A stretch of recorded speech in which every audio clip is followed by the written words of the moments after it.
What's up, y'all? Welcome back, 88 Fitness Live. Let me tell you, it's been a heck of a week, y'all. Camille and I were sick all stinking week. Had a fever for 4 days. It was bad. No workouts, no work. Barely got out of bed. Just surviving. Now we're playing catch up because we were in bed for 4 days. So it's been a heck of a week. And now this weekend, it's been a heck of a weekend. But we're rocking and rolling. We're live. And today we're talking about the top 3 muscle building criteria. Yeah. So we are going to decode the secrets of hypertrophy, y'all, with James's top 3 criteria. You got it. All right. Well, why don't we just jump right in? So like when it comes to trying to build mass, the first and foremost thing that you want to think about is picking exercises that place the most load on the muscle. Yes. In other words, the hardest exercises. People go to the gym, they don't want to do the hard exercise. I'm not sure why. Why are you going to the gym to not do the hard exercise? Well, everyone's looking for a shortcut. I mean, a large part of that is just our society and how we go about things. But you definitely want to looking for a hack. Yeah. You want to pick the exercises that are going to place the most maximum amount of load on the muscle. And then once you have that, you also want to progressively overload, which just means you're gradually adding weight to that exercise each time. So why does that matter, right? Why do you want to go out and pick the biggest, baddest exercise? And let's just start with an example. So let's say you're training legs and you can do a goblet squat, or you could do barbell back squats. Well, which one out of those two are going to place the most amount of load on the muscle? It's going to be the back squat, y'all. Obviously. It's a lot more challenging. You can move more weight on your back than you can hold with your hands with the kettlebell or the dumbbell on the goblet squat. I could squat about 400 pounds. I haven't seen a goblet that big. No. I mean, you might find a 100-pound kettlebell at a heavy-duty gym somewhere, Perhaps. But that's the extent. And then to manhandle that thing up into position and hold it there. You're not holding 400 pounds like that. You're placing a lot of stress on your joints. So it's a lot more comfortable on your back. You can do a lot more weight on your back. So having that load and applying it to your muscles, forcing you to work. So the more stimulus you provide to your muscles, the more it's going to react and say, I need to meet the demand being placed on me, right? Adaptation. Yes. Your muscle growth is just adaptation to the load you put on it. The greater load you put on it, the greater the adaptation. I mean, a great example is just thinking about like moving a feather, right? And then think about moving, I don't know, like a stack of bricks across a room. Like you're going to push a lot more load trying to move the bricks than the feather, right? So your body's adapting to what demand you're placing on it. So with the goblet squat, you don't have to move that much weight because you physically can't hold that much weight. Whereas on the back squat, James got 400 pounds. His body's like, I have to recruit every single muscle fiber I have to move this weight or my human's going to die. So you're moving that weight, and you're meeting that demand. And over time, you can add more, and the body's adapting to it. Mm-hmm. And so just think about that. You want to really be providing a good rep range here. You want to do, anywhere from 6 to 12 reps. It's a good muscle building thing. Anything less than that, you're really just focused on strength. So yeah, you're applying maximum amount of load, but you need an exposure time, right? And that's why that rep range is important. Right. It's fun to max out, do 1 rep, do your 1 rep max, but you're not going to build too much muscle hypertrophy doing that. You're going to build strength. But hypertrophy, you got to hit 6 reps before you get that hypertrophy. All right. So criteria number 1, recap. What was it? Puts the most load on the muscle. Yes. Yes. So, absolutely. And pick the one that's the hardest. And when you walk into the gym, you should look to make it even harder. There are intensifying techniques and everything else, but you should pick the hardest thing and then try to do it even harder. Yes. Progressively overload it. Because like I said earlier, the greater the load, the greater the results, the greater the adaptation. Absolutely. All right. So moving on, criteria number 2 for building muscle. It's going to be picking the exercises that create the most damage. So what are we talking about when we say damage? It's that trauma that James says. All right. Stimulus ain't going to do it. You need to create trauma Yes. in your muscles. Damage, trauma, stress, and stimulus ain't enough. You need damage and trauma to create gains. Yeah, so we're talking about actually taking those muscle fibers and creating those little micro tears in it. Yep. Because when you tear it down, what does the body naturally try to do? It tries to build it back up, and it's going to build it up stronger. It says, oh no, James put so much stimulus on me, I couldn't deal with it. Like, I need to build myself up stronger. So next time when he says we're squatting 400 pounds, I can get the lift. So that's the adaptation, y'all. Yeah. Those tiny tears in your muscle grow back, but they grow back stronger and stronger. Then you tear them again, then they grow back stronger. Then you tear them again, they grow back stronger. And they're microscopic. You cannot see your muscle tears. You can feel them, but you're not going to see them. All right. So you're probably like, well, how do I actually apply criteria number 2, creating damage? Like, how do you do that? So one good tip I have for you would be to focus on eccentric training, the lowering part. You're strongest in the negative portion of the rep for whatever exercise you're doing. Yep. So if you can focus on that, you're creating more time under tension, allowing your body to experience that load and get those little micro tears. Great point. You to me, to get the damage, you got to put the effort intensity in. The exercise selection is very important. But if you're doing deadlifts, which is the king of exercises, and you're not putting effort and intensity into it, it's not going to create the damage. Right. It is the exercise that will put the most load on your muscle, but it's up to you to put in the effort and the intensity. If you don't, you're not going to create the damage, even with the best exercise. Yeah. And then once you've created the damage, one thing I think that's underlooked is you need to allow yourself enough time to recover. Like, your body takes a while to actually, repair the muscle, grow new tissue. So if it's in the process of rebuilding itself and then you go out and do the damage again, like, come on, guys, we can't actually get anywhere. So Listen, those muscle fibers got to heal for them to be stronger. If you tear them and then they grow back a little and then you tear them again, they're never going to grow back and get stronger. You're just going to tear, and eventually get injured. Yeah. So just keep that in mind. Part of criteria number 2, creating damage, is also allowing enough time to recover. Great tip. You're only as good as what you can recover from. Absolutely. And I got that from Winning Strength. I stole that. That's not mine. You're only as good as what you recover from. Yeah, I mean, we're big Mike Mentor fans too, and he probably takes it to the extreme with his recovery, where he won't work out for 2 weeks.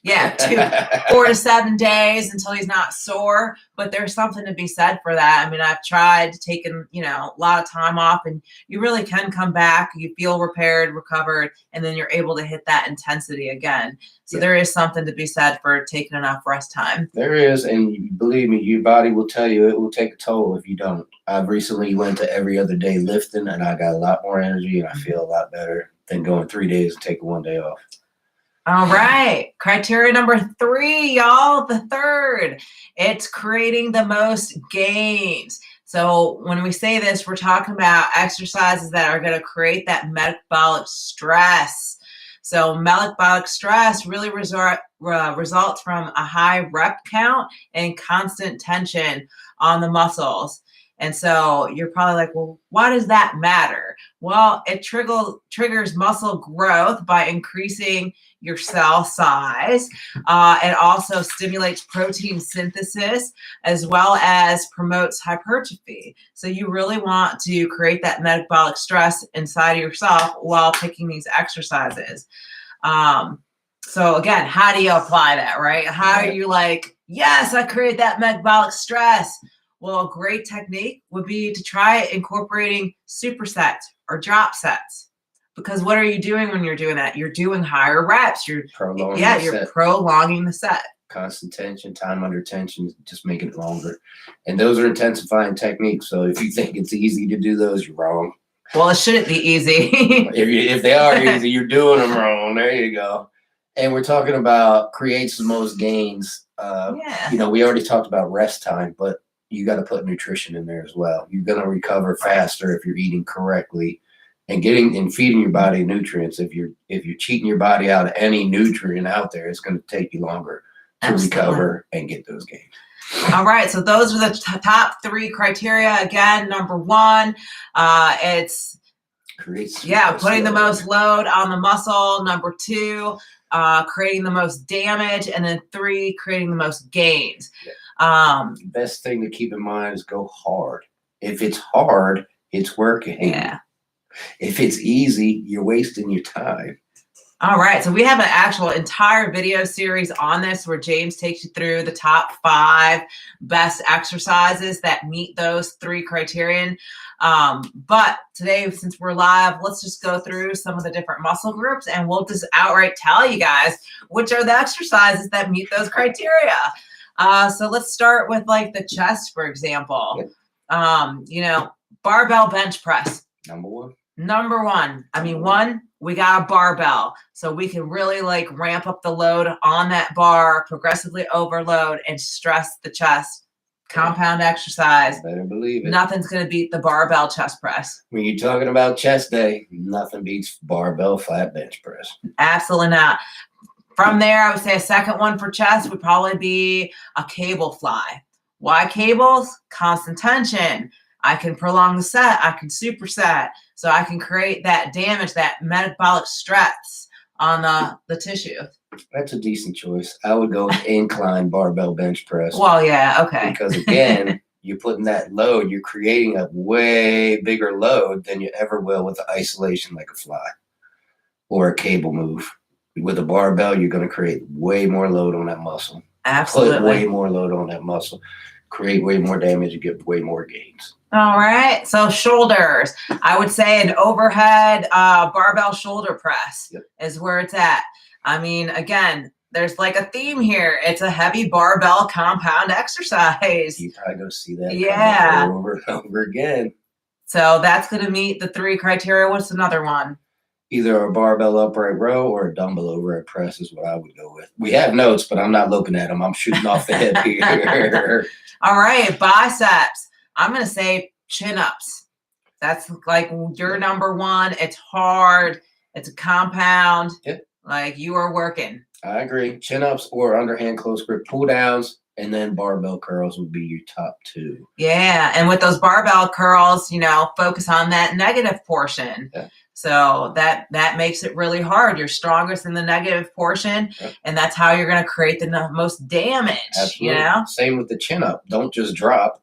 Let yourself down slowly while the biceps stay engaged the entire time, and keep them engaged, and then pull yourself back up on the chin up. Don't just drop. Yeah, absolutely. All right, so triceps. You guys probably guessed it. Dips. I know number 1 is definitely dips. So going with dips on that. King of triceps, king of upper body, really. I mean, it's up there. Yeah, and not just any dips. I would say on like a parallel stand or dip stand, not just like bench dips. Like we want the hard, nasty dips. Agreed. Bench dips are okay, but they're nothing close to like parallel bar dips. Yeah, and we want body weight, not assisted. 100%. Add weight to your body. That's right. These are the exercises you put all you got into them. My next one that would meet that criteria, I would say, would be like a close grip bench. Agreed. For triceps. Yep. Like that is going to really overload those triceps. You got to focus on the negative. You're going to create the trauma, the damage, and generate a lot of metabolic stress. I think you're going to be hard pressed to find anybody argued that top 2 for triceps. Yeah. What about back? Back, rack pulls. Those are a hard one. Yeah, if not rack pulls, I was going to say like a bent over barbell row would also be a good one for your back. That would be my second choice, either overhand or underhand barbell rows. First choice would be rack pulls. Absolutely. Legs. Squats and deads. That's an easy one. That's the king and queen exercise across the board. Squats and deadlifts. You're going to create the most damage with those 2 lifts. You're going to create the most gains with those 2 lifts, and you're going to put the most load on your body with those 2 lifts. I mean, I can't. Yeah. Can we preach it enough? Squats and deadlifts will get you more gains than anything else. They're not pretty. They're not sexy. Yeah. They're not fancy, but they will put the most load on your body and create the most muscles. Yep. All right, I got a fun one for you guys. Glutes. It's not a trick question, but the number 1 exercise that meets our criteria is going to be squats. I agree. Yeah, I mean, I think there's just so much misinformation and so many influencers out there you go wrong. But if we're trying to put the most load on the glutes, we're trying to really create that trauma, that damage to the muscle fibers, and we're trying to create metabolic stress, it's going to be squats for the glutes. Yeah, I would do squats and deads once again. Yeah, I would say number 2 for the glutes would actually be like a hyperextension, where you're rounding the back as you come up, because you're stretching the glutes out and you're able to create that damage to them. That's a good one. But and we're not hating on these influencers, y'all. People like to see new exercises. Oh, yeah. They're sexy, they're exciting, and try them out, especially if you're bored and you've been training for 20-some years like me. Try them out, but realize you're not going to beat squats or deads. Right. In fact, I would say, if you got a coach and they just keep hammering, you got to do your squats, like, it's a good coach, because they're not trying to keep you interested by putting in a bunch of exercises that aren't effective. Yep. They're giving you what works. Yes. So again, good on them. And again, it's not exciting. Yeah. It's not sexy, but it's the way this sport is. You do the fundamentals, you do the basics, and you progressively overload the basic lifts if you want to get big. Absolutely. All right, what about calves? What would you say for calves? Standing calf raise. Yeah. Second, maybe it would be like a seated calf raise machine. I would do the toe presses on the leg press. Yeah. As number 2. And then 3 would be the seated. There you go.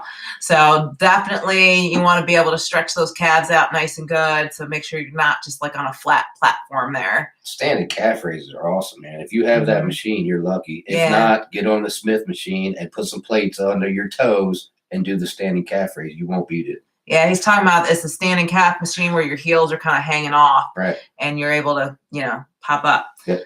Abs. This one's always a fun one. Sit-ups and hanging leg raises. Yeah, I would say that's where it's at. That's going to really create the most damage, most stress. The most load on the abs, absolutely. All right. So, I think we went through every single muscle group. So just remember, top 3 criteria is number 1, you want the exercise that places the most load on the muscle. So exercise selection 100% matters, y'all. Absolutely. Like, pick one of the top 5, go with that. Anything else is just, it's not as effective. Not that you can't do it, but. Agreed. If you're doing any of these days without these exercises in your workout, in other words, if you do legs and there's not squats or deadlifts in your workout, what the heck are you doing? You just wasted a lot of time. Yeah, absolutely. I can tell you that. Of course, leg press, lunges, they're all great, but you're not going to beat the squat or the deadlift. Right. All right. Criteria number 2 was creating the most damage. And by that, we're talking about like cellular damage, the little microfibers, tears that happen, microscopic tears, where your body rebuilds it bigger. And this is up to you to do. This is effort and intensity. Yeah. You're not going to create the damage with the best exercises without effort and intensity. And I mean gut busting effort. If you're not putting all you got into this, making muscles isn't easy. Your body doesn't want to adapt. You have to make it adapt. And your body only adapts one time. Yeah. So if you deadlift 405 for 6 and then come back and do 405 for 6 again, you only adapted the first time. Yeah, you got to push, harder. You got to progressively overload. You got to do 7 or you just stayed the same. And just remember, things like negative reps, those are really helpful for trying to create that damage to the muscle fibers. And then usually a pretty good indicator that you've done that is muscle soreness. But remember, it's not always the case. Yep. But in general, that's a pretty good indicator that you've done some damage, and now you need to take the time to recover so you can build stronger back together. Yeah, and Camille talked about the negative portion of rep. We always preach the perfect rep. It's positive, isometric, and then negative. There's Sure. 3 portions to every rep, and you should be hitting every single rep with all 3 phases, or again, you're cheating yourself out of gains. All right. And then our third criteria is just creating the most gains. And we're talking about that metabolic stress. Yeah. So get those rep ranges high by doing supersets, drop sets, basically continue on your sets, and really put that time under tension in there, y'all. And you got a hashtag. This is where rest, recovery, and nutrition comes in. Absolutely. To maximize your gains, you need rest, recovery, and nutrition. Yeah. You can hit the greatest exercises. You can put all the effort in, create all the damage. If you go home and eat cookies and pizza, well, you're probably going to get some gains, but they're going to be stalled because you're cheating your body out of the nutrition it needs to recover from those nasty workouts. Absolutely. So those are our top 3 muscle building criteria. I would love to hear from you guys if you think there's something else out there that is a top criterion for picking these exercises. Be interesting. Yeah. So definitely drop us some feedback. Let us know what you think. And definitely check out those video playlists with James's top 5 exercises that meet these criteria. He has entire videos for each muscle group that goes through this. Yeah, great tip. And I'm going to preach it again. And I'm not the only one that preaches this. Any good trainer, any good coach, any good influencer out there preaches the same thing. Stick to the basics. Master the fundamentals and progressively overload the fundamentals. Yeah. It's like any other sport. You're going to master the fundamentals and then keep and stick with the fundamentals and keep progressively overloading. Keep getting stronger at your fundamental lifts. The ones that put the most load on your body, create the most damage, and create the most gains. You stick with those lifts. Absolutely. You progressively overload them. It's not sexy. It's not fun. You just get in there and you do it over and over and over and get bigger and stronger each time, and you will get big. Yeah. All right, y'all. Well, that's all we have for you, but thank you for tuning in, those who are watching live, and we are here for you guys. So if there's other topics and things you'd love to hear about or questions you'd like to ask us, we're here every Sunday at 12 Eastern. Check us out. So, all right. Till next time. Bye, everyone.